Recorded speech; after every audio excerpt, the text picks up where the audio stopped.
Hey geeks, do you love comics, collectibles, and TCG? Well, here at Cardboard Cave, we have the place for you. Pass by Kapitan Granuja Comics and Games and find all your favorite geeky items there. Look for them at Facebook or Instagram or call them at 787-659-7003. A store blessed by Nicole Bolas. Good evening, everybody. Welcome to another episode of Cardboard Cave. It's been a while since we've had this show. We've had, some problems. We have lives. It's been difficult, man. Pandemic. We have a Delta variant. We got to deal with that. It's difficult. But we're here today. We're gonna discuss some of the recent spicy stuff that Wizards has to offer to us because it's not like Modern Horizons 2 came out and we had stuff to play with and we had a standard 2022. No, screw all that. We now have new stuff. We have historic to think about. Now we have standard to think about again, and we will have to think about standard again in like a few months down the road, twice over. So it's going to be very interesting. It's going to be very fun. And we have our panel of experts starting with John. Hey, Hi, John. what's up, guys? Tonight I'm not in my usual, so if you see me looking down, is I'm looking down at my laptop, but I'm gonna Awesome. try and look at the camera. I mean, I But never look at the camera, so it's fine. yeah, so yeah, but at least not looking to the camera in my setup. I have the my 32-inch curve monitor, so it does not look like I'm not looking at the camera. In this Nice, moment, I'm nice, looking down. nice. I love the little fishies behind you. They Yeah, add an this aesthetic. Yeah, I'm right now in my wife's parents' house, so that's why I have like the little corner. I dig it. Just don't confuse this with casting couch, please. It is a casting couch when you think about it. And finally we have JP. What's up, JP? Hey, what's up? Awesome. You having that little generic fish tank behind you kind of reminds me of the green screen Alejandro uses. Oh yeah, Yeah, that's what he has. It's a fake background, guys. It's a fake, yeah, it's a fake background. totally fake. Totally, Totally fake. it's so good. It's fake. So yeah, Um, uh, our third fourth co-host, he's not here. He will eventually get here. He's been driving around because he's in Florida, but hopefully he'll come He's around. he's living the Tony Montana life. Yeah, except he's an forced Uber. exactly. He's just driving all the time right now. Yeah, he's just driving all the time. Yeah. But hopefully, he'll join the conversation, and hopefully, you guys enjoy the conversation. If you guys want to comment anything, go ahead and comment. So, JP, what are we talking about today? So I kind of want to start off first with a thing we wanted to talk about a long time ago, but then we just kind of kept delaying the show over and over because of scheduling issues. Is you can use your phone now on tournaments. Yes, you can. That's kind of interesting because I remember this one specific time. It was, I think, War of the Sparks. The Mhm. Tameo, you have to name a card. Yeah. It Yeah. was a pre-release, and I couldn't name. I couldn't remember the name of the card because the Mhm. cards are new, and I was like, course. okay, I can't use my phone, so I just have to guess. Yeah. I guessed correctly, but Luckily. luckily, yeah. But I had to guess. Yeah. So now there's certain little things you can't do, of course, but it's for the most part you can just use your phone. You can even another interesting thing is you don't even have to use your you don't have to own the dungeon cards.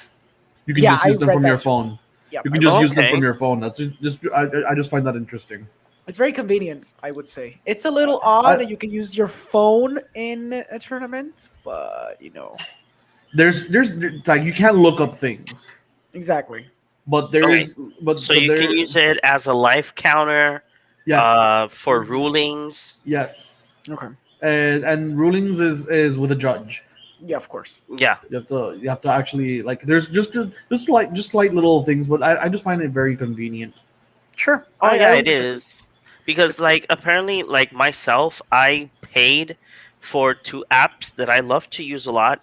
Mhm. One is called MTG Trades and the other one is MTG Guide. They update frequently, in terms of like if new cards pop out or new rulings or anything in regards of MTG, it updates it, and as well it divides everything by sets, and not only by sets, it divides them. Like, let's mention Modern Horizon 2 that had the Modern Horizons time shifted, so it Mhm. has a tab with all of the cards that are time shifted. And then let's put an example here: a Jula Queen Among Bears. It will have like its respective rulings and the effect and everything of the card if you need it. That's And then something if similar. Mhm.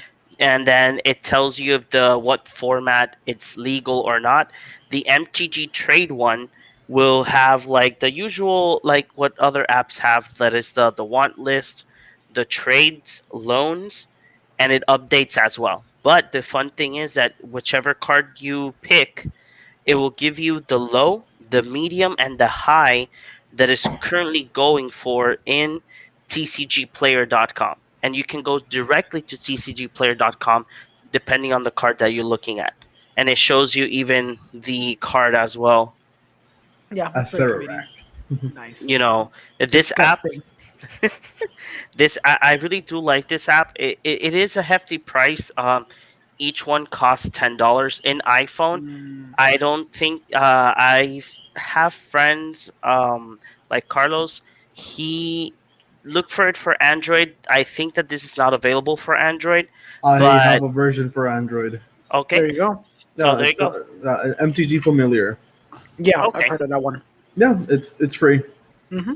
It does Yeah, at the least exact same thing. at least obviously you guys know that most of the things in iPhone it has to be Yeah, paid, but I would say that is the best $20 I've invested, because in terms of trading it's a Hmm. little bit much more easier and quicker, because you just search up the card, look for the version that it is, it tells you the price, and then if you're going to do trades in the low pricing on TCG Player or on the medium, you can set it up for that, and it will shift the prices very quickly. And Okay. as well, you can put, if you're going to trade cards for value. Let's say that I want to trade a couple of fetch lands to Orengo for let's say a mana crypt. Okay. So the application will say how much in value are the fetch lands and how much in value is the mana crypt,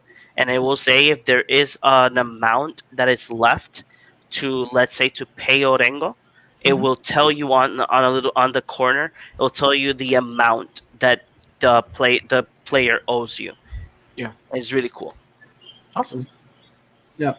Uh, Going from there, I think we can just talk about a ban. Hmm. Yes, they say it's suspended, but even now, printing with what we're going to talk about in Jumpstart Historic Horizons, Yeah. yeah, it's going to be banned. It's gonna perma stay banned. Yeah. It's Brainstorm. I agree. Brainstorm got banned in Historic, even though it says it's suspended. It's going to be. I know it's going to be perma banned Hmm. because a few cards they printed in Historic Horizons. We're going to talk about later on. What do you guys think? Did it need to be banned? Was it that strong? I know it's definitely a strong magic card. It's a strong magic card. Apparently, the numbers didn't fully agree with the fact that it should have been like banned so aggressively because the decks that are winning, their percentage is a healthy percentage. They're not dominating historic. They're not destroying the historic format. It wasn't like when Time Warp was in historic that it was literally destroying everything because everyone was playing that and there was no way to beat it because it was so aggressive. But Brainstorm was surprisingly historic, a relatively fair card, all things considered. But I guess they were thinking maybe ahead or something, hence why it's suspended, because they're like thinking, well, we're going to introduce the whole bunch of things we're going to talk about soon, and maybe they're thinking maybe there's going to be some weird interactions, or we're going to inject the historic format with so many Modern Horizons 2 cards that there might be some weird interaction or something that they might have already foreseen. So they might be preemptively being scared and being like, okay, we don't want to deal with very aggressive control decks that might be created as a result of this new set that we're going to be injecting into historic. So let's Hmm. just try to slow down control decks a little bit. Because when you think about it, with the not even the cards that are being spoiled in historic, the historic set, but the cards in Innistrad. We're getting spoiler alerts. We're getting a new opt. We're getting basically a strictly. I know that we shouldn't say this, but it is a strictly upgraded opt. Yeah. So if we get opt and then we get this strictly upgraded opt in a control deck, we'll have 8 versions of opt. That's kind of insane. So I guess I can understand why. 12 versions of opt.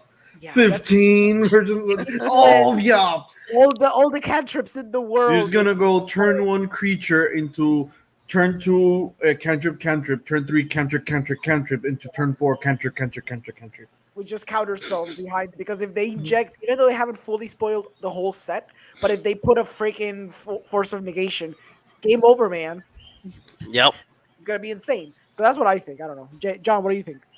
I think it's I don't want to say that it's fair because again it's something that it's only suspended, but I think it's because Wizard of the Coast normally already plans these sets future wise. So probably they were like doing their testing for this set just to evade the whole banning cards before they're released. Uh, and then brainstorm. It is a very strong card. But I am with Orengo here. Like it was not a card that was dominating like the previous one that he mentioned, and it's something that again it's something that probably is because they saw something in the future. They're like, okay, these decks are probably going to be built, and if they are, they're going to be very hard to beat, and they probably will control the meta. But So, I don't see them doing nothing to mono red, so it is what it is. Going insane. so what raises the question is I just raises the question for me: why did they ban Omnath when Mhm. they could have banned Uro earlier, and they're just taking the approach on banning the what is the problem card now and not just later like they always have, because they Hmm. banned like back then when they banned Omnath, they banned him when Uro was the problem. Then they banned Uro, and Because they were then trying to sell sets.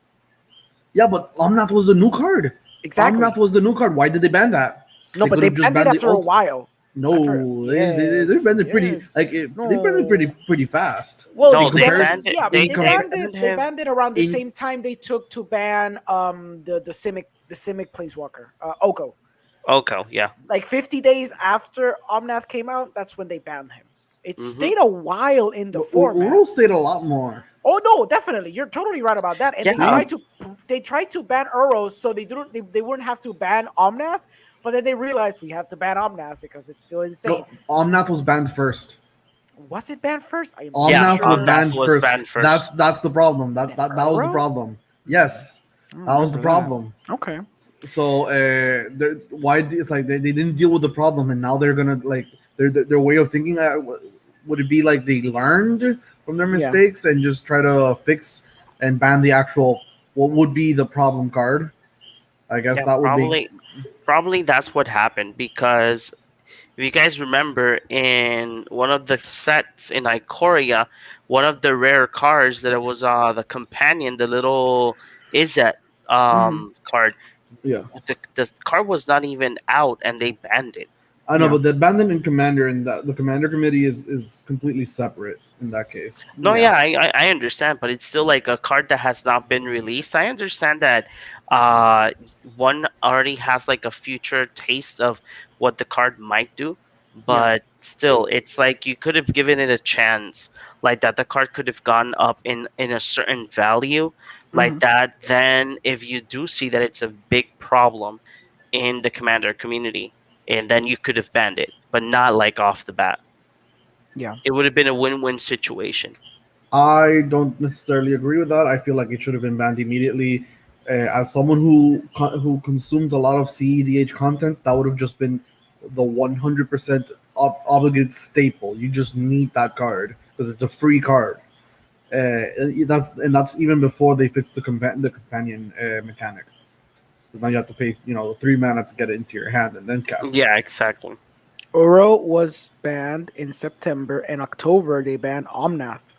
It was a month of difference. I Still told though, you guys that's because they tried not to ban Omnath because that's the new card because they have to sell sets. It's the same logic Yu-Gi-Oh had for like decades. They did the same thing. They were like, we can't ban Omnath because we literally need to sell this stupid set. And Omnath is literally the only card that was worth anything of that Yeah. set.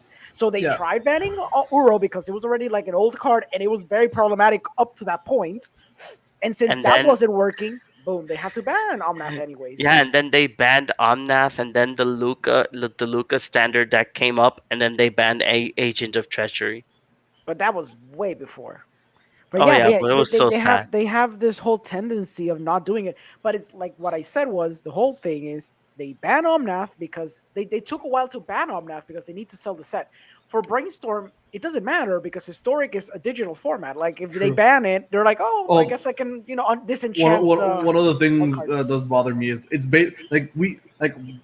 we're gonna talk about the new card, and there's just this one card which is I feel like is the reason why it got banned, Okay. but it's full banned. But since they just placed a little suspended stamp on it, you don't get your wild card back. Which Yeah, for the time being, which is very annoying because that's a rare card in historic. yes, Yeah. yes, Those are potentially 4 rare cards you could use like to somewhere craft else. lands or whatever. Yeah.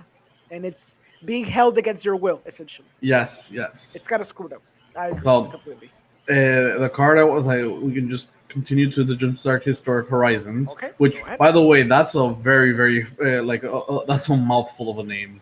Yeah, let's go ahead. Jumpstart Let me put it- Historic Horizons. There we go. Jesus. Yes, it is. It's Jumpstart Historic Horizons because it's literally an amalgamation of those 3 sets, of those 2 sets essentially, and they're historic only cards. So it's an amalgamation of 3 things. So it says here that, like you said, there's gonna have 31 exclusive digital only cards. The set is like 200 odd cards, so it's a gigantic number of cards are going to be injected from Historic 1, Historic 2, and Jumpstart. And they're going to give you 3 new mechanics. I'm going to read them very quickly so we can discuss. They're going to introduce Seek. So it says Seek, powerful tutor grabs a random card from your deck that matches a specific criteria, no shuffling and no time spent looking at options. It just grabs a card that works out of your deck and the game keeps moving. The second mechanic is Perpetually.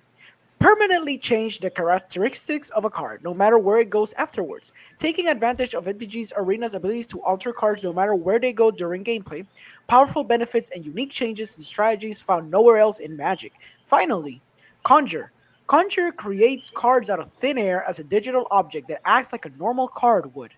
Powerful spells and artifacts can conjure up iconic, powerful, or just plain useful cards, from Tropical Island and Stormfront to Ponder and more.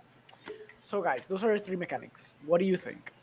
Uh, uh, Before we started, I kind of mentioned how I like the entire concept of the thing, Mhm. but I feel like it's executed poorly because it just seems like an aim at the Hearthstone style mechanics. I which can even are tell pure- you which mechanics they're This copying from it's Hearthstone. Discover and I forgot the second one. They have that one of them is Discover. The other one is essentially tracking, or like when there's a death rattle and tells you it searches for a card, or when you battle cry and it searches for a card, it Battle searches for a Cry. card. Battle it Cry, could, it that's could the be, one. but it could be a battle cry or it could be a death rattle because Yeah. battle cry essentially is enter the battlefield effect. But it doesn't matter. Yeah. It's this whole concept because you never look up in your deck anything, You just so get the card. you just get the card. So that's an inherent Hearthstone mechanic, and Yeah. perpetually. You could consider that a Hearthstone thing when you hit a creature and they lose the damage permanently. That's Yeah, but essentially a perpetually thing. that's similar to a counter in Magic. It is. And You could be able to track them too. and about perpetually, Go. I there's this card. This is old card. It's 2012 Skullbriar, the Walking Grave. He is a green and a black. He has haste. He's 1/1. When he deals combat damage to a player, you may put a +1 counter on him. Or you put a +1 counter on him. But the little text he has, this little text is counters on him remain on him no matter the zone he is in. Hmm. That's his little text. Yeah. That's his little ability. That's a special ability. This is just perpetual.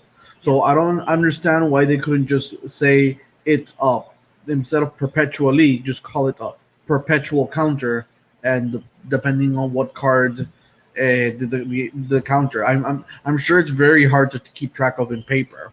It's obviously really hard to track of in paper. But there's a card. There's precedent for it, Of course. which is Skullbriar, because you have to keep track of +1 counters. If it has no, like, I guess it can't have -1 counters, since if it has +1 counters and -1 counters, they cancel each other out. Yeah. And if it has no +1 counters, but it has a -1 counter, it's just a 0/0, so it dies. Mhm. But like indestructible counters, those are the Yeah. thing. Like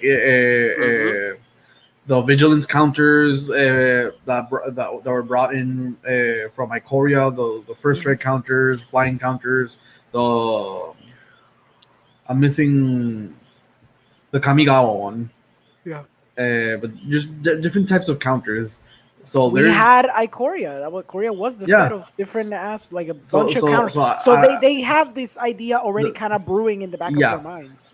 but see what I mentioned was like I understand where they're coming from and their Sure. the way they're trying to innovate, but the way they're doing it, which is basically in a way too close to Hearthstone, it just feels too different. But different in the bad way, as in it's just copying another game. If I just wanted to play Hearthstone with Hearthstone mechanics, I'd just play Hearthstone. A lot of the things that make Magic iconic, or at least memorable, is the way the game plays. And this feels like Seek. Seek is another mechanic that I feel like could have been implemented in a way, but I guess because of time, because they don't want you to be searching or shuffling They just want or the game looking, to keep they just want moving. to get, yeah. just like Hearthstone, Then just to keep. because keep let's moving. say Seek, I'm gonna make a new entirely Seek mechanic. It's called Seek. Whenever let's say this creature says whenever it enters the battlefield, Seek 2.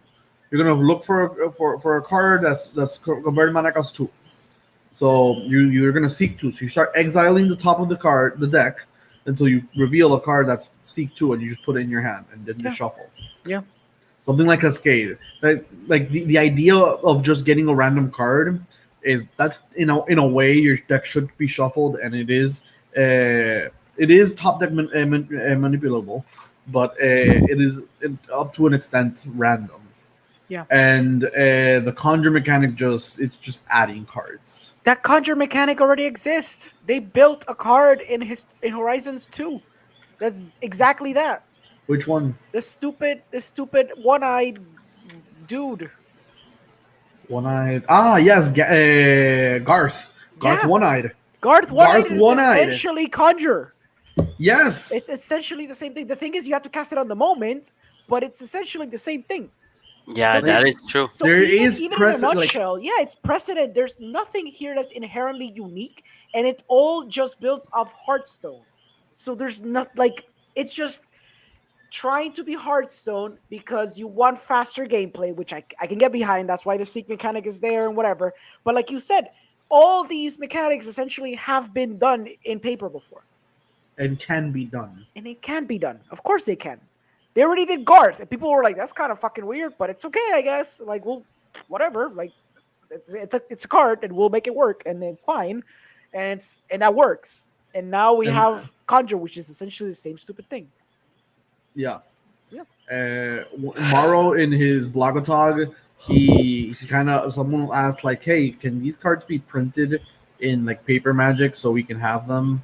Because we kind of like so we kind of don't like having like online exclusive cards, Yeah. and for collectors and that type of stuff, that they want these type of cards, and it came off as very sarcastic or very like mocking, the way that you people really seriously want these type of cards printed, and kind of didn't sit right with me because the language, like language he used, maybe it's just the way I interpreted it, Yeah. but this type of like what I'm getting at is this type of thing, maybe not these exact cards, but this type of thing, I would actually like that them to just work within what has been established to be Magic the Gathering, and can still work online in a to a faster degree. Yeah. Because Hmm. Cascade works extremely fast in online. You just the online, you just automatically exiles all the stuff. You cast the stuff, and then it's automatically shuffled. So a lot of these mechanics are fast, Yeah. at least online. It's just Hmm. it's just the translations. So like again, perpetual. It perpetually is might be hard to keep track of, but there is precedent to keep track of it. Yeah. I agree. What do you think, John? Do you like Uh, the Hearthstone mechanics? Actually, like again, I am one that does. For me, MTG Arena was a very big step. I would have liked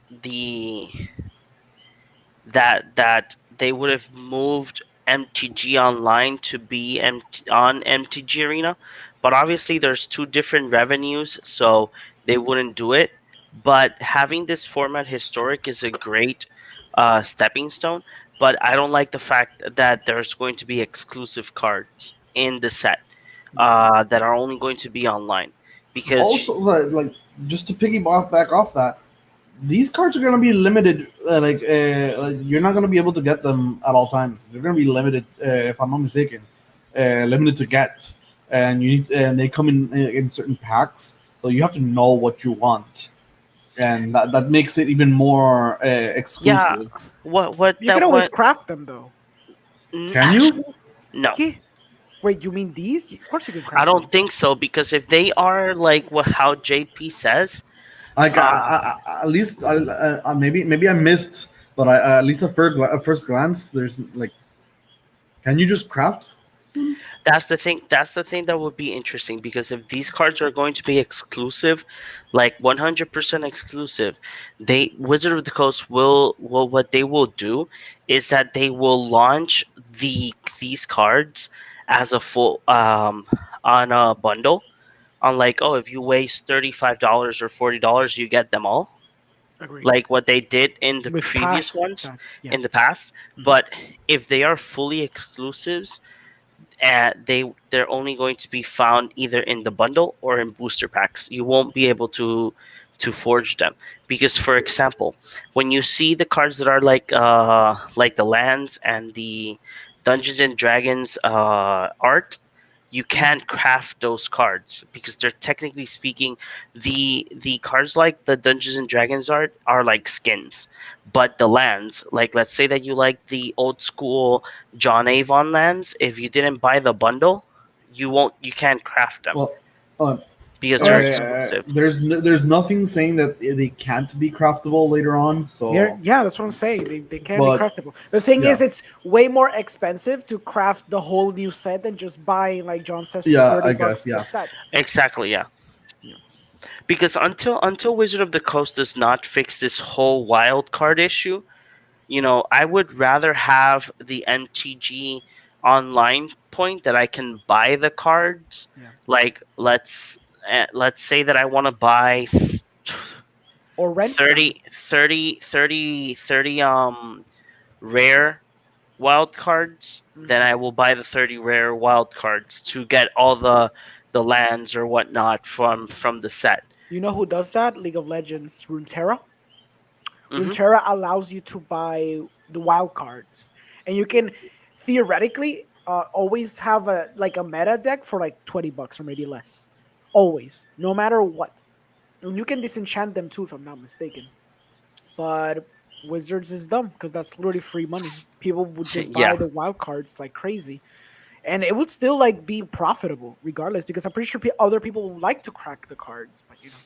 That's crazy. We've already talked about how arena is unsustainable at this rate.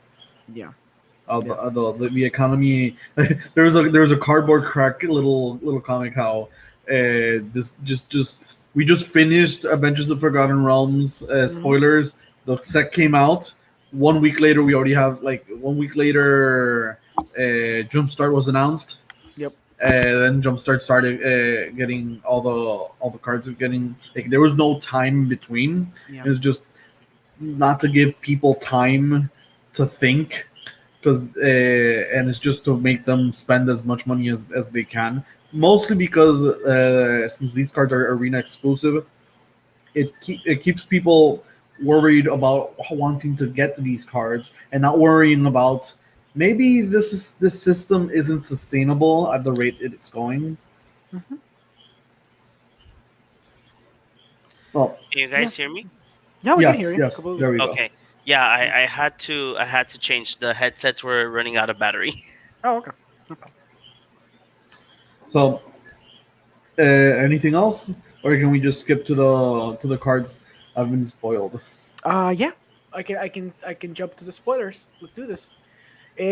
Not everything has been spoiled, obviously, because like a 200 set, whatever. But they spoiled quite a bunch. I don't think they spoiled all the digital cards, but they spoiled plenty. So let's get into it. Okay. We can skim over some of them, I Most of guess. them, really, because Yeah. we already it's mostly just uses of the mechanic. So as you can see, Uh, Fraley's, for example, they're going to introduce. I think it's like one of each color in terms of placewalkers. And the Fraley's one, as you can see, it has perpetually at like give one random elf in your hand, +1/+1, -1 you seek an elf card, and then -6 you get to conjure a regal force into the battlefield, which it could have easily just said conjure, like instead of conjure, just make a regal force token into the battlefield just as easily. You know what I Can mean? I ha- yeah, can I have that in my commander? no. No, because no, no. So it could It's have a just little easily said insane. that. Okay. It's really good. I Come don't feel on, like it, it's it, it's it as won't good do a as lot. Tyrar, but it's pretty good. Yeah. So this is a perfect example of having one of each. It's like perpetual, seek, and conjure. Yeah. They're like flexing their little muscle, flexing their new mechanics. Yeah. Teo Uh, also has I like some I like conjuring. that Teo got a very good um Card. planeswalker card. I Yes. agree. It's pretty good. Yeah. So Teo reads it's Teo Aegis Adept. It's 2 white for a 4 loyalty legendary planeswalker Teo. Up to one target creature's base power perpetually becomes equal to the toughness to its toughness. It perpetually gains. This creature can attack as though it didn't have defender. Mhm. You can conjure a lumbering light shield card onto the battlefield. Not sure what lumbering light shield is. It's one of the new It's one cards. of those one I'll of the show you. new cards. Yeah. I'll show you. And the last one is you get an emblem with at the beginning of your end step. Return target white creature card from your graveyard to the battlefield, and you gain life equal to its toughness. Yeah. It is what it is. I feel like It's just it's another play on the toughness matters this thing. was good. The long tusk stalker. The I long feel. tusk and the phoenix is good. Can Yeah. we can we look for the light shield Hey. Yeah, sure. I or mean, it's a common. It's a crappy common, man. Oh look, I'll show you. slivers Yeah, everywhere. it's a crappy common. Let me find it for you. let's see. Ah, there we go. It's a 1/4 though. It is a one Making four. Let me making it go. a 4/4 So there eventually you is go. So it's a not 1/4 that says when it enters the battlefield, target opponent reveals an online card at random from their hand. It perpetually gains this spell, costs one more to cast. It's like the new card that came out in the most recent yeah set. Yeah, the spellbinder. Spellbinder. It's essentially Spellbinder, but created for this new mechanic Yeah, in historic. Yeah, you can go back to the long tusk cup. sure. It's a pretty great card. I It's a believe. long tusk stalker. Yeah. So it's 1 green for a 1/1 creature cat. Whenever it enters the battlefield or attacks, you get an energy. Oh no. Triggered. Oh no. Pay 2 energy and it gets +1/+0. And you may choose a creature card in your hand. That card gets perpetually +1/+0. Yep. Yep. People were That's an just talking about this uncommon. card in, yeah, it's an uncommon. and this card in any. Oh, by the way, the Lantus gets perpetually +1/+0. Yeah. Yeah, yeah. So they were just talking about just using this in any aggressive green deck. Hmm. It's that good. Well, it. I don't know which one is worse. The one that came in Kaladesh or this one. The Kaladesh one was a 2 mana. This was 1 mana. Yeah, Yeah, this was no. worse because it powers up two things for the Yes. price of two energy, Oh, Which and God. it's a was one drop, which is insane. yeah. This one's insane. Yeah, it's like turn one, this goes down, one energy, right? Turn two, I'm attacking, it gets another energy, I'm swinging, and I'm getting a 2/1 and something in my hand. It's a 2/1. Correct. So it's a Savannah Lions with upside This is an innovative way in my it's like of using perpetual and energy. and energy. I agree. Hmm. I do like again with the same this, perpetual is the, like probably the hardest one to track if it were in paper. Hmm. But there probably be some ways like exile a And creature you think card from your you can hand. So I put a you plus one can counter even on it. use like now that you can use your phone, probably somebody can make an app or something that can track it or anything. Like again, this is not impossible to do because I've seen card games, CCG CCG games that are exclusively online, like I Shadowverse, and I have seen people play it in paper. Obviously, the cards are not legit, but I've seen them track the whole game in paper. It's not easy, but it's possible. It is doable. I feel like we're still in that point where it could be doable. But the thing Hmm. is, and the thing I wanted to say too about this whole venture into digital only cards, I feel that they might just dabble in Hearthstone S mechanics, but for maybe the next iteration, the next set that might have digital exclusive cards, they might introduce mechanics that are so inherent and so inherent to only to being digital only that it'll be impossible to have a paper version of it. You know what I mean? Because they're Yeah, dabbling now. They're just creating like a base. This is the baseline. But now when the set comes out, they'll probably gather data, they'll probably think about the future and whatever and see if this sells well, if people like it, if people don't like it, whatever. For the next set, because there'll probably be a next digital set. When they do that, they'll have very weird, very centric digital only mechanics that it'll be impossible. Like I don't know what, maybe it could be a version of Conjure, but even more extreme. Because I know Hearthstone gotten to a point that the randomization and the discover mechanics were so ridiculous that it's impossible to even create a paper version of Hearthstone because it's so randomized. Like Yeah, there's like the 10 the gods, the old gods that Hearthstone has. There's like one that literally has a roulette. It has a roulette with 6 abilities, and the abilities range from like destroying creatures to conjuring a bunch of cards that you don't have in your deck, and it's like insano, like the crazy things you can do. So yeah, I feel like it's gonna go to that point where it's gonna have such weird ass mechanics, not even like Hearthstone mechanics, just weird ass digital mechanics that it's just gonna be possible. But can yeah, I draft this? yes, you can play with this. Like they're gonna do a jumpstart set. Like they're No, gonna yeah, jumpstart that's things. Yeah, I just want to draft it. It looks very interesting to draft. yeah, for sure. I've drafted the new D&D set Hmm. 2 times. The first one I was just testing the waters. I lost very very poorly. The Hmm. second time I built a black white venture dungeon deck. Oh my god, that was so much fun. Nice. well, I went 6-3 because I lost the last games. My Ah, hands were very very bad. that sucks. Uh but it was still fun. Like it was hilarious. So JB, yeah, the next card I want to talk about is the Managorger Phoenix. yeah. Real quick, it's red flying for a creature Phoenix. It's a 2/2. It can't block. Whenever you cast a spell, if a Phoenix is in your graveyard, you put a flame counter on the Phoenix. When it has 5 or more flame counters, return it to the battlefield, and it gets perpetual, a perpetual +1/+1. Hmm.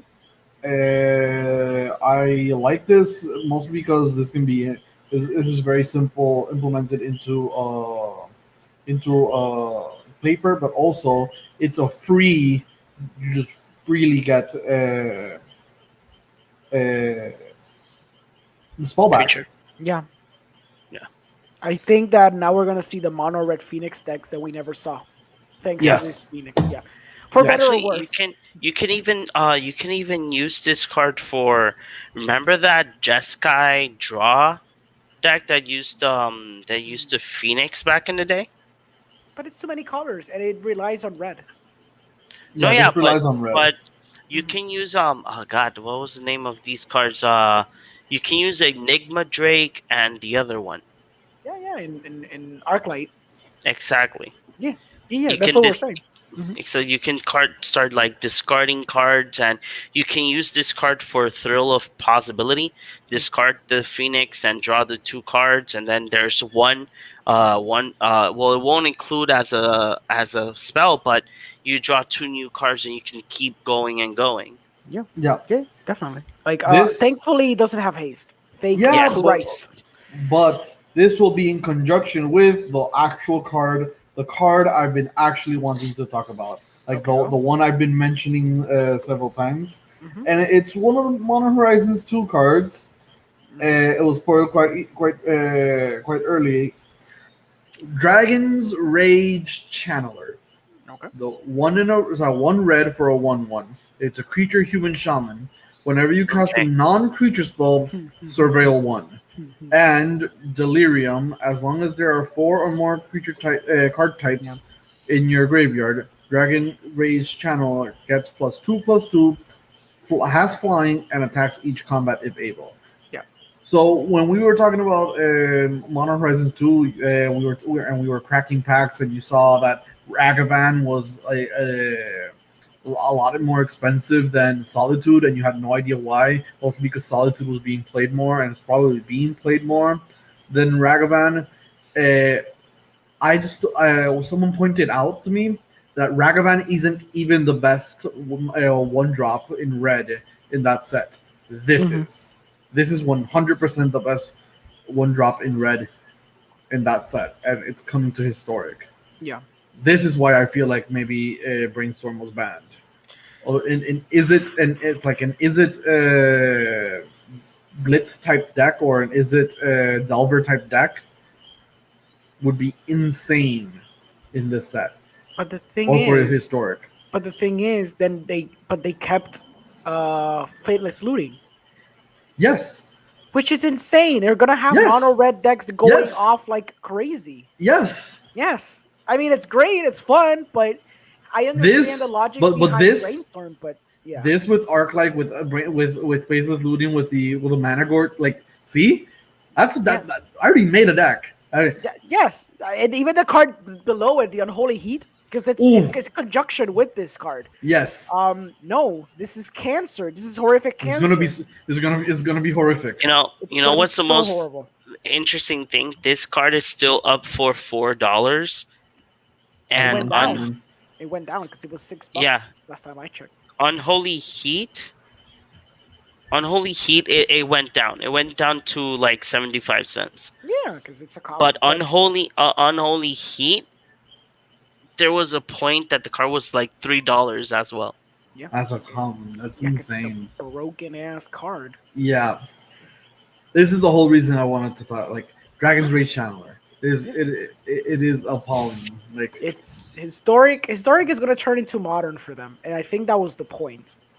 Yeah, Gonna turn into definitely. modern with the. Oh yeah, we have Ponder to consider. Well, it's gonna be Ponder in a conjure, but you can get Ponder theoretically. Mm-hmm. It- you can get depending on the card. Tropical Island. Yeah, I know it's because of one of the One of the Merfolk Marfolks, yeah, I gives saw it to that you you can. because you can discard a card and you can just get a free tropical island. It's discard a creature. No, it's exile a creature Yeah. or a land. From Oh, your I hand. exiled my island for a better island. Exactly. Oh, woe is me. Such tragedy.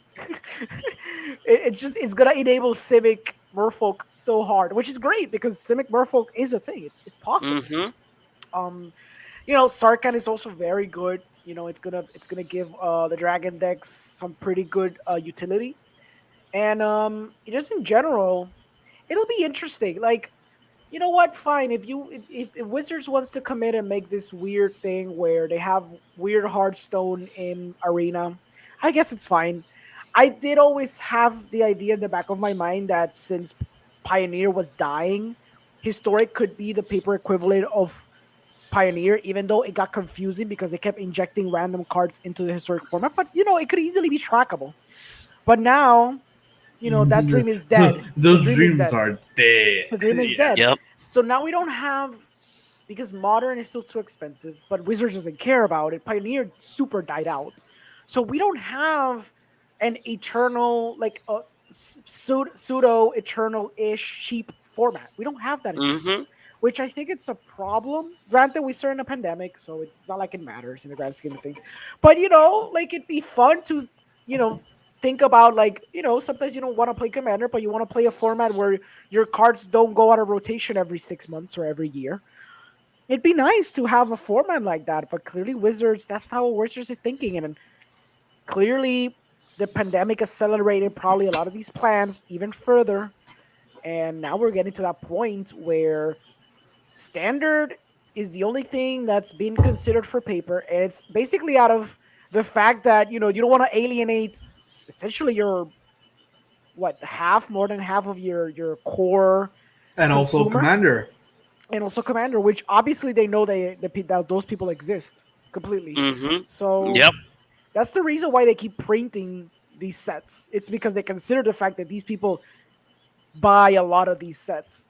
But who knows, if the tides change, if they think that Arena it's enough to give them all the influx of cash that they need for the year, they might shift. I don't think it's gonna happen now, but they're testing the waters. They're testing how pissed off you can make your core consumer and your core audience until they can't take it no more. Yeah. Yeah. And this is, it's skirting the line. Every couple of months, they always skirt the line. They skirted the line with They've been have like, collectors. yeah, they kind of have a few months that kind of calm down in terms of what they talked about. Mhm. Like I think the last time people were kind of really really concerned was when with the universes beyond. Yep, agree. I'm still But concerned because we I'm still still haven't seen. concerned. Yeah, we haven't I seen still haven't anything. seen anything, so I don't know the Yeah, Mm-hmm. repercussions of that at all. So I'm still very concerned about that. But yeah, it's always something. Every few months, there's literally always something. And even the Innistrad thing, which, good segue, even that's a little weird and a little bit concerning to a degree, because this whole thing of, like, even though there was always a lull from set to set, now we're getting basically two sets almost back to back. So even though we always had this thing where we're talking about a set, the set releases, and then 2 weeks later we're talking about a new set, now it's going to be even more insane because that set with Innistrad, like the Wolf set, is going to come out in what? Like a week later, we're going to be talking about the freaking Vampire set because it's going to come out like in a month. It's yeah, kind of Yeah. ridiculous. yes, Yeah, because Midnight Hunt comes out in September, Yeah, and then Crimson Vow comes out in November. that is correct. that is correct. That's kind of a little bit insane. And then there's this other thing that they didn't mention it in this one, Good but due segue. to back in a couple of episodes ago, Mm-hmm. we saw the that Japan is going to have their exclusive Yes, sir. arts as well. So you will see people going crazy for the Japanese style cards, and Mm-hmm. that is if we can receive that merchandise in your local LGS stores, because even distributors are being a little bit um pain in the butt, pain Mm-hmm. in the butt, Yeah, you know. they usually But are. I love these cards. These 7 cards are amazing. Okay, Like, but let's talk uh, about a little bit of the set first, and then we'll jump yeah, into the sure. cards. So, JP, what do you want to talk about the set? So this article is just like a little first view. Mhm. It mostly just talks about what's happening with the plane and just showing a few of the cards that we'll talk about in a bit. Yeah. Later on, it just talks about like when it's coming out, Mhm. which is the pre-release weekend for Midnight Hunt is September 17th to the 23, and the Yep. release date is September 24th. Mhm. And as we said, Crimson Mountain is November 19th. Yes. I so these are like we talked about this whenever when they were first spoiled, like that these were the themes, that these are like the comparison was Pokemon and Yu-Gi-Oh, Yeah. that they have like themed packs and Yeah. themed like, but this is like smaller themed set, Mhm. and that's basically the idea. I like that it's gonna have like you said the alternate art. I'm pretty sure it has alternate art in addition to the Japanese alternates, so it's probably gonna have double the amount. Yep. Mm-hmm. Uh, and really, it's just the most for the most part the article just talks about general information How and about the lands, though? Well, I don't have them ah here. Let me see if I yeah have in the spoiler section. I do not have it in my the, spoiler page. So they're Yeah, not in but this. Yeah, I are the saw. lands going to be in all the boxes, or is it exclusively in the So, collectors? it's gonna be in the normal boosters. They did say that. for our listeners and our viewers that we don't, since we don't have a specific photo, the lands are going to be like this black and white gothic style Hmm. full art versions, Yes. and they're beautiful. Hmm. Uh, Yes. I don't know where. Like I know I can't find They them. mentioned they. I think they did mention that's gonna be inside every booster. But yeah, that should be around enough. Like it's Yeah. full art. They're like in this beautiful black and white I can style, I and they're imagine them gothic. foil. Oh, Yeah. They might look those good. must look very very beautiful. Yeah. Which Uh, harkens back to one of the secret layers. There was a secret layer that did exactly the same thing. Right. It was black and white, Yes. and I think the logo was colored. did they really? Yeah, yeah, yeah. They did. That's Yeah. why this is nothing new to me. The difference is that those cards were like the lands right here, like normal, and these Mm-hmm. ones are gonna be full art. That's gonna be the gimmick here. And the Which, arts, of and course. of course, the art is different. The but I mean the frame. Yeah, yeah. Yeah, I'm on board with those black and white lands. Of course, stupid wizards always getting me to buy stupid basic lands all the freaking time. I bought I the think these Theros lands are ones. going. They're Yeah. gonna be the norm for my decks. Go ahead. I'm gonna hate you for it because I'm gonna think you're playing just mono black all the time. It's So gonna be so confusing. what I have to do is play a mono white deck and then just play those planes, just Yeah, black and white planes. Oh yeah, yeah. I agree. I like it. So You want to talk about the cards then? yes. Let's go ahead. Let's see what So cards. the first one I want to talk about I want to just go Give me one from second. right to left. Give me one So the second. first one would be Go ahead. the champion of the perished, Sure. which is I love the flavor of this card. So in original Innistrad, there's a card called Champion of the Perished, PA Rished. So it's Hmm. one mana for a 1/1. He's a human, and whenever another human enters the battlefield, he gets a +1 counter. Mm. But this one is that same character, but he is now dead. So he is the Champion of the Perished. He's Yeah. one black for a 1/1, and whenever another zombie enters the battlefield, he gets a +1 counter. I love the parallel, and this is one of the things I love about Magic when you return to a set. It's just little recalls, little callbacks, little Easter eggs of Hmm. Mhm. past sets. This is the type of thing I love. Yeah. I'm pretty sure Orengo wants to talk about Oh, okay. So let's talk consider. about consider. Consider the fact that this is broken as shit. Okay. It's an instant. You play one with one blue. You get to look at the top card of your library. You may put that card into your graveyard and then you draw a card. This is strictly better than Opt. Why is it better than Opt, you ask? Because Opt scries, and scrying is worse than milling because it's always better to have your stupid card at the top of your deck, either in your hand or in the graveyard. So this thing is broken as shit. I can't believe they printed this. I know I that can. standard. I know. I know that standard doesn't. They don't have opt in the same set right now, right? In standard, opt is not a thing, so we only have consider. But historic is going to have consider, and it's going to have opt, and that is the And it's gonna same. have Faithless Looting, And it's going and to, it's gonna have Dragon's Rage Channeler, and Arclight yeah, Phoenix, yeah, and no, Mana it's Gorger. man, it's stupid. I can't believe they printed this. I mean, I can't believe it because there's probably going to be having a lot of graveyard shenanigans in this set for obvious reasons. I love. But Um, damn, I can't. The push, the push, and there's another card too in one of okay, these yeah. fives. Actually, three of them. But No, go ahead. no, Go talk no. about the black card. That's All, also all of them, broken as all of shit. them are pushed. All of Yeah, them. yeah, Infernal Grasp. We'll leave the red card for Johnson. sure. One and a black. Instant. Destroy target creature. You lose 2 life. That's it. Yeah, Destroy target creature. You lose 2 that's it. life.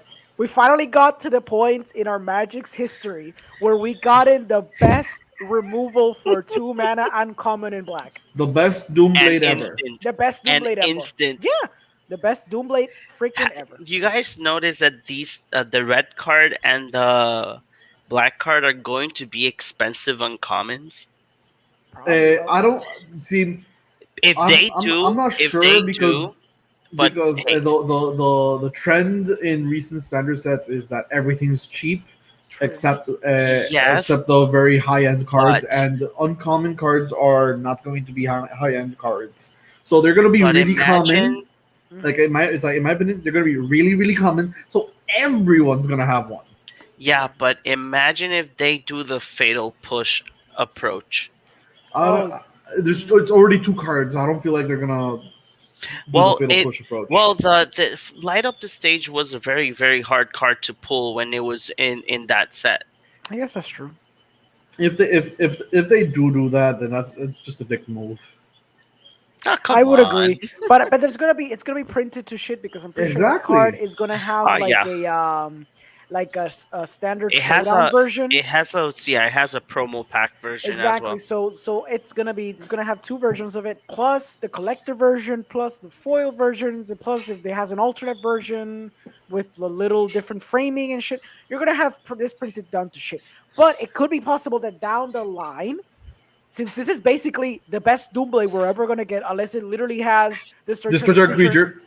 period, or Period. exile target creature. Exile target creature. Oh, 2 mana exile. Oof. Yeah, if we ever get to that point in Hearthstone, basically it's just Hearthstone in Magic's history, then But for now, it's gonna be like fatal push and this.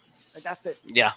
Oh, Yeah, eternally John, playable. John, do you go ahead. wanna Talk wanna about go with the Okay. next card? with the red broken. The next card, I want to go with the next 2 cards. Go for it. I love that Planeswalker.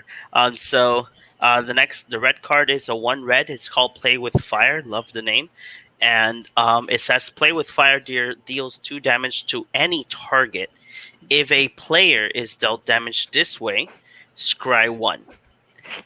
It's an instant. It's So stupid. And it's an instant. yeah, Orengo flipped out when he saw this Yes. because he was like, "Oh no, they printed a better shock." And I was like, "Well, Wild Slash exists, and that's a better shock. So it's like there's already precedent for it. But like just burning face, and digging deeper into your deck is way better than having the damage be prevented. I guess the damage having the damage be prevented, which is what Wild Slash does, is relevant for red specifically. But Play with Fire can just deal 2. It's like a removal spell that allows you to scry 1 and dig you deeper in any other color if you're not playing mono red. Yeah. Correct. So it's quite stronger.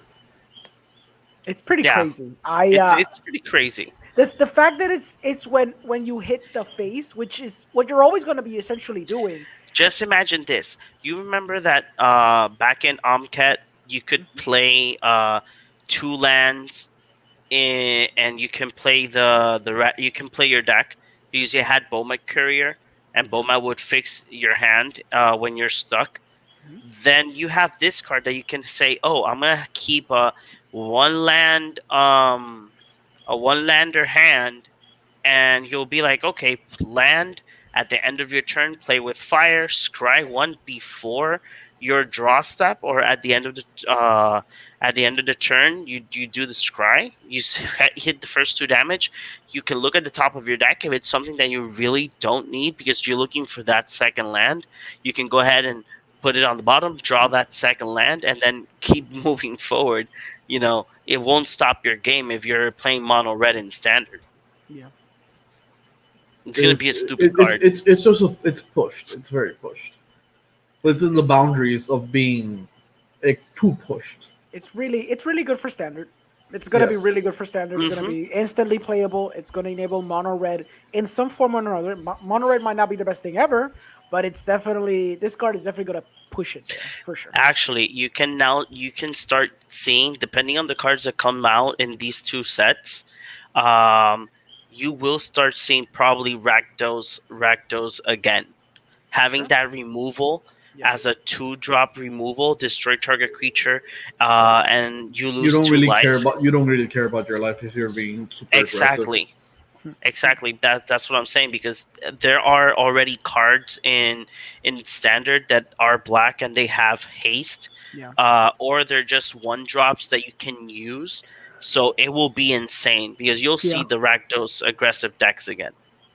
Remember when Vrashka's Contempt was 4 mana, Oh Ah, yeah. yes. and that was like broken. And that was like optimal removal for standard. My God, look how Yes. far we've come. Like you said, the only thing that was missing that thing to be a common, like both of those cards to be common, and then it would have been Hmm. ridiculous. But thank God they're uncommon for the sake of, um, oh my God, I forgot the Of format. For the sake of standard, No, for the sake of historic. no Of my the sanity. no of the standard of the set of for uncommon for commons. I forgot the set. Yeah. Okay, for the yeah, the drop value. Yeah, exactly. Yeah, the And pull rate, the pull obviously, and rate. then we have the Ren and seven, which is Ren and very good seven. card. Okay, so the little lore is that Ren she transfers. She doesn't name the symbiote. She's basically like a little symbiote, and she attaches to different dryads, and she doesn't name them. Okay. So Okay. this would be her seventh host. So it's Okay. Ren and 7. So Okay. Ren Okay. and So 6, she got rid of her last one, or like Oh, left. okay. Either she okay. got rid or she left it behind. Okay. Okay. That's really cool. So let's go ahead with Ren and 7. It's a 5-drop, 2 green and 3. Legendary Planeswalker Ren. It has a +1 ability. It says reveal the top 4 cards of your library. Put all lands revealed this way into your hand and the rest into your graveyard. 0.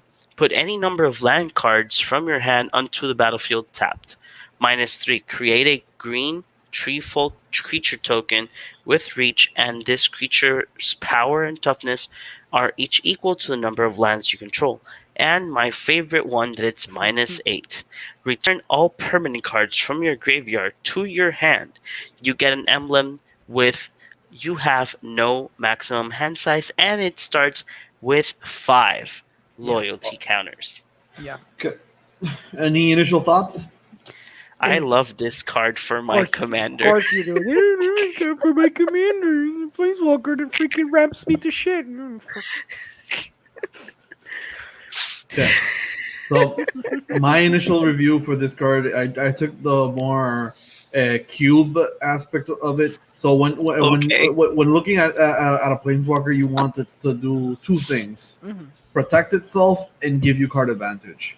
Yeah. Because generally the last few abilities, or abilities, don't really matter. You can't really build around or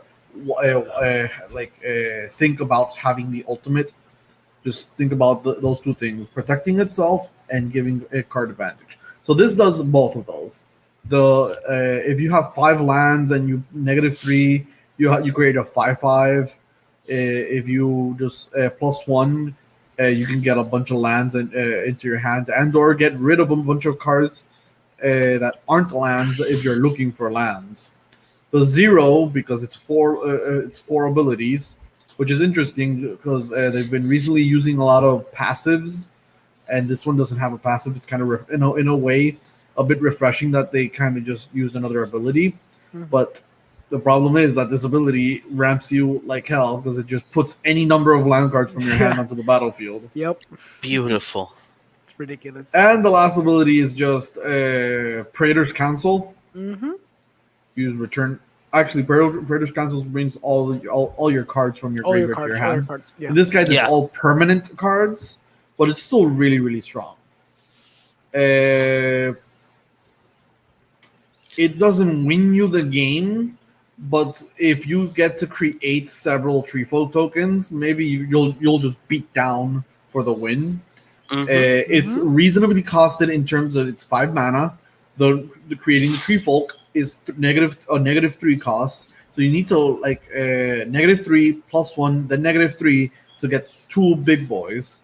I don't think that's where you want to be in terms of value out of your planeswalker. Mm-hmm. Uh, but in general, like I don't feel like this is a standard card. No, it's not. No, But it's not. this is huge commander card. For sure. Yes. Although, if the format slows down enough, for 2022, I could maybe see Ren and Seven happening, being a thing. Like if Oh if yeah. if the game slows down to a crawl where you can ramp excessively like this, it could be done. The cards are Because there. the cards are, that's what I'm saying. Like when you remember a few months back, ultimatum decks were a thing. You got Yeah. to ramp to that point. Now we're not gonna have all those things. It's gonna be like very different meta. But if it slows down enough and there's enough late game cards you can abuse of, that we might start to see maybe an Innistrad or later on or whatever. Maybe Red and Mm-hmm. Seven could be a thing. For now, I agree fully with you. I don't think this is gonna do anything. In Commander, broken as hell. This goes in any Golgari deck, in any Gruul deck, any Jund deck. It's like you need it. You need this stupid card. Any Super Friends deck? No, you don't need it for that. You're good. You're good to go. You're fine. You're fine. You don't need any of. You Come stop it. on, like Stop it. Stop your cancer. it's like I'm losing. I'm losing. Yeah, keep Everybody's tapped losing. out. Ren and No. Seven, and then Why? I play all my lands, and then I play Maze End, and I win. Thank God those lands intertapped. Thank the Yeah, heavens. but Maze End. Either way, if I have the Amulet of amulet, Vigor. Stop it. Stop giving him ideas. Well, if he's Amulet putting of look, if he's Vigor. putting an amulet of vigor, he's already losing. Although your deck should have an amulet of vigor just it because of the already fact that does. well, yeah, it makes sense because you have gates. It makes sense. You have gates. I don't fault you for that. But yeah, gross. It's like, oh, look at all my gates, Oh, look, I John. put What are all you the going to do? gates. Maze End. I Ugh, win. ugh, blech. I like it as well because of the Mm, because of the ult. It returns all permanent cards to your hand, and in Super Friends, you don't have that many cards that return permanents from your graveyard to the hand yeah. or to the game. So Mhm. I like it because one, it's a planeswalker, and I can use this card with Oath of Teferi. I can use it with the any card that multiplies the loyalty counters.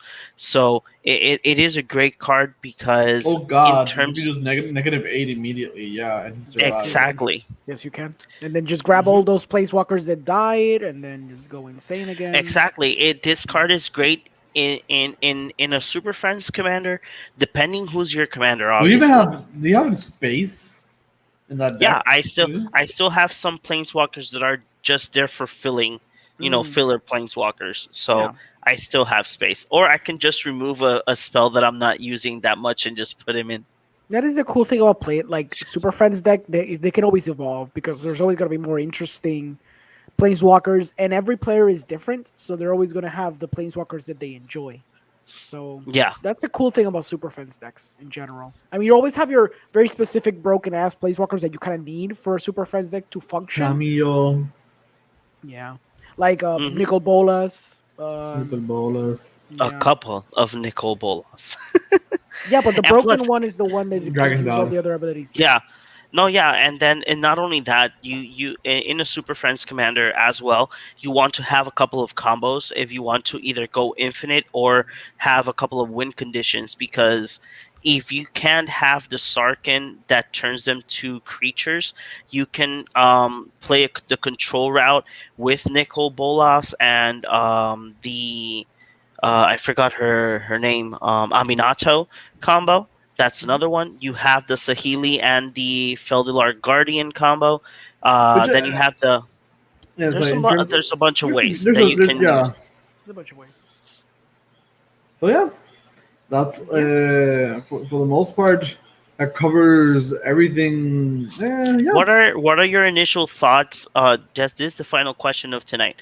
Mhm. What you guys happy or excited for these two future sets in terms of like at least myself? I have Orengo knows this. I have a TikTok and it's an MTG content TikTok, and one of the things that by mistake I thought that the set that was coming out first was Crimson Vow, but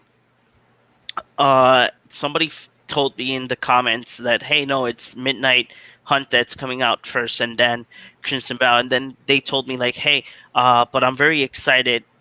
But it's really interesting that Midnight Hunt is the set that's coming out first, and they have not shown werewolves yet. Mhm. Uh, but are you guys excited for these two new sets that are coming out? Orengo? Oh, me first. Okay. I don't have nostalgia for Innistrad because I never played Innistrad when I was because I played Yu-Gi-Oh for the most part, and Innistrad came and went, and I was playing Yu-Gi-Oh at that point. So I don't have an inherent nostalgia for it. I know, por ejemplo, Fabiola is gonna love it because she wants to build an EDH werewolf deck, and probably with Wizards having being consciously aware that commander players are a thing that it wasn't before, but now it's like they're very aware of this. They're probably gonna build like the ultimate Gruul, or Jund, Or Naya? or Naya werewolf that may transform or do something crazy or be a double face card or whatever. And that's gonna be like the ultimate legendary werewolf. So she'll probably be excited for that. I, on the other hand, I'm a little burned out. Not gonna lie. I since Strixhaven, I've been burnt out. And this D&D set has been the first set since the pandemic started, which I've literally bought no cards, even though there were few cards that I wanted from this set, but I haven't even bothered to buy them. Like I'd rather go and buy more shit from Modern Horizons 2 that I know there's a few little comments and uncommons that I haven't bought. Like I'd rather go and peek through and see what cards are there than go nuts and see what the D&D set had to offer. I'm a little burnt out. This is still the same thing. It considers awesome, but that thing's a common. And I don't play werewolves. I do not play vampires. These are not things that kind of interest me. The lands are cool, but I'm not dying to get them. I don't know. I'm just a little burned out. I am enjoying the sets that are very pushed, like the Modern Horizons 2. Even the commander sets are pushed for commander purposes. Even though this D&D one was not pushed at all, I don't feel like it was pushed at all. It's a really good commander deck. The commander decks are very good.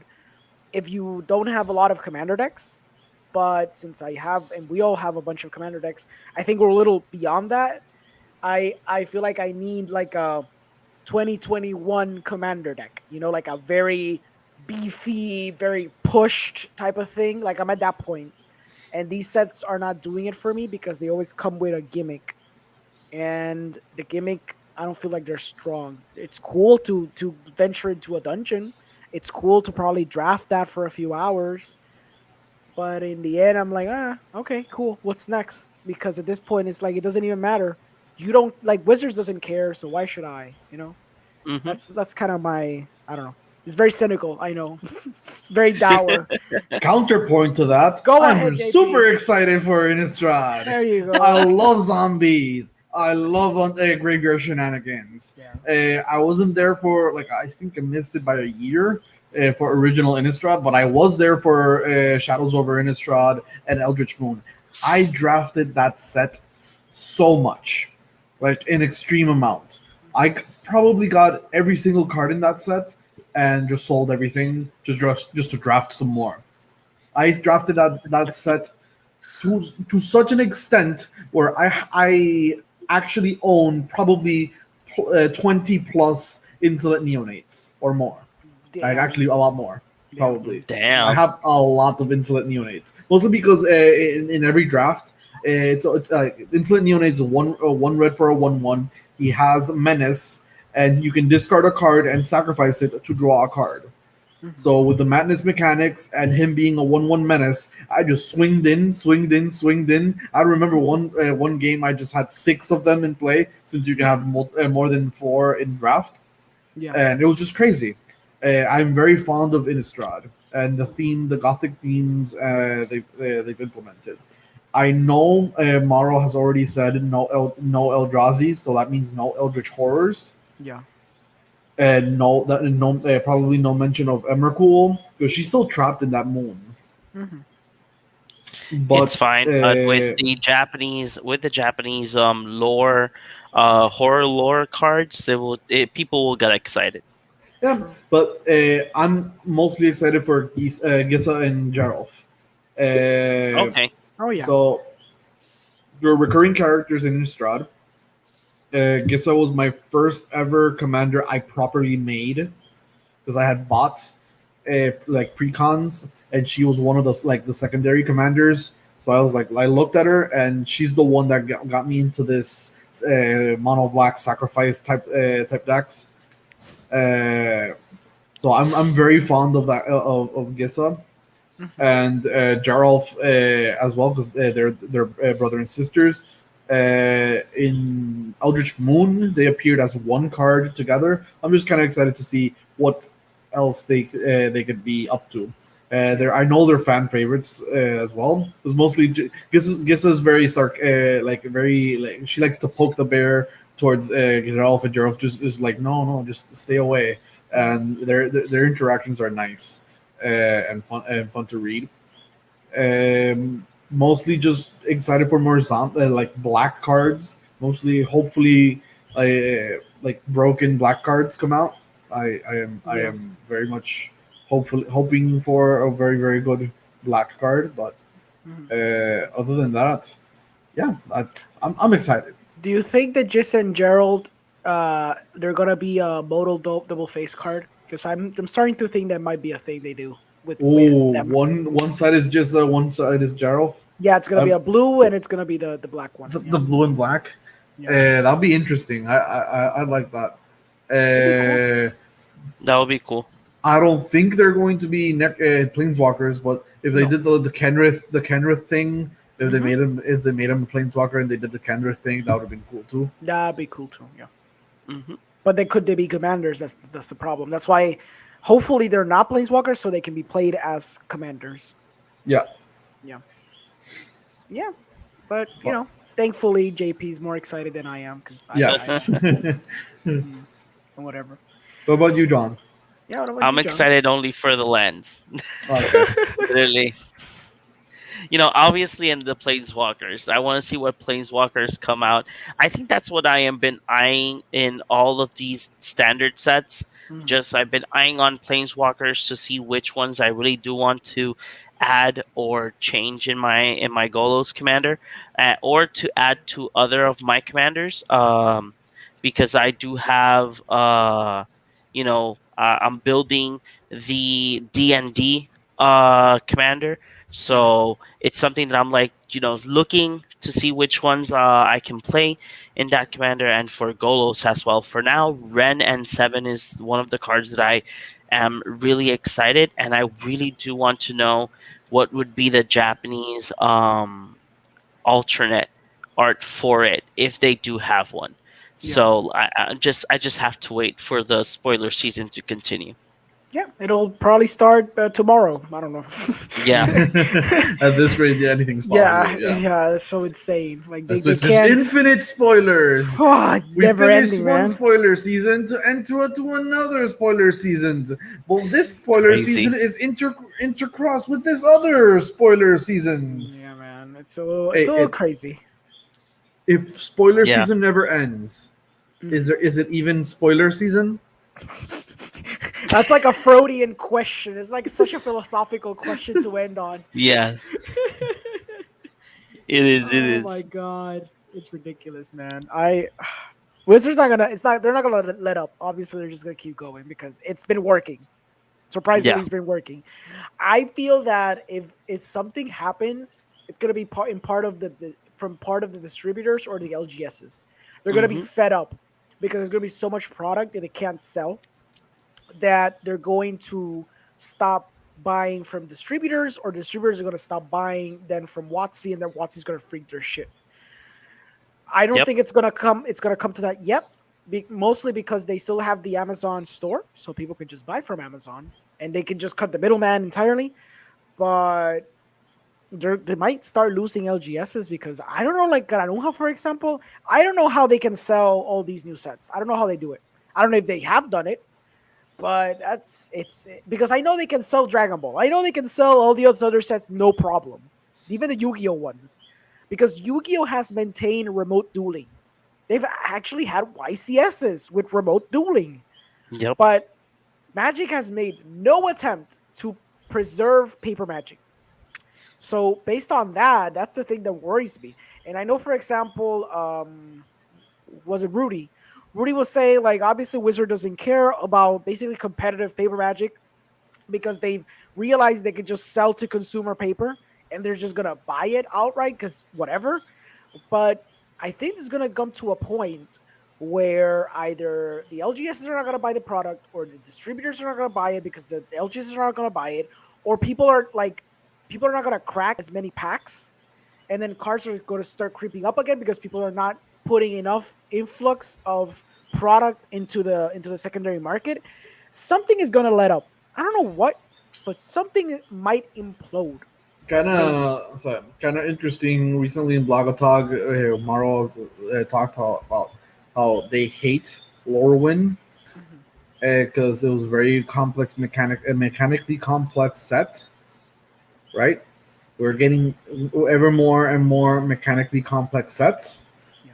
And in Lorwyn, it's when that era of Magic is when the player base was at an all-time low.